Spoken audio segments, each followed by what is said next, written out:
This is a Uniset M4000 27 caliber low velocity semi-automatic tool. The tool came out in the late 1980s, shortly after Hilti's patents on their DX350 had expired. Because the patents had expired, it allowed them to use the same strip that was used in the Hilti DX350. These strips are shorter than the strips that you see today. The safety tab was added a few years later, but at the time all the strips would have been this length. Like the DX350, the tool advances the powder load by pulling out the barrel, which also resets the piston. The strip goes in from the bottom. But unlike the DX350, the first load is not chambered when you put the strip in. You do have to advance it one time in order to get the strip into the firing position. And every time you pull the barrel out, the strip moves. The tool has a very simple design.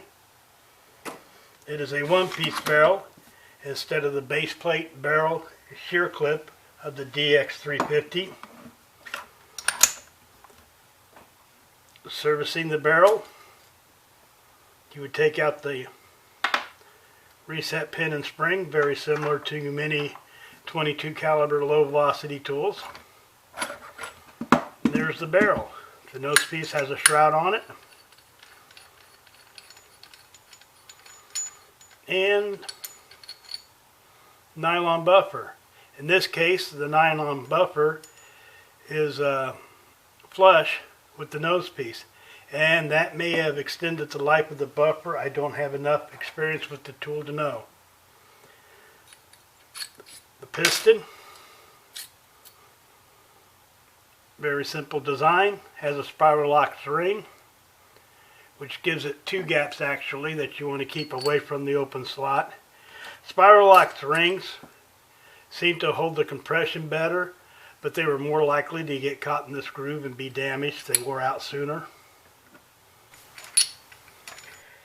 What I liked most about the M4000 was how simple the design really was.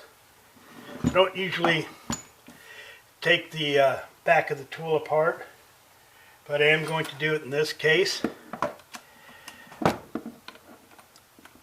though I won't be disassembling it completely. If I remove the bolt here in the back, I can slip the housing off.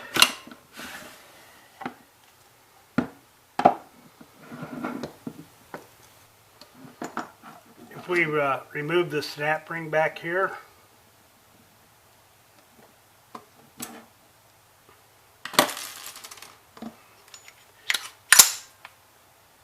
we can take the,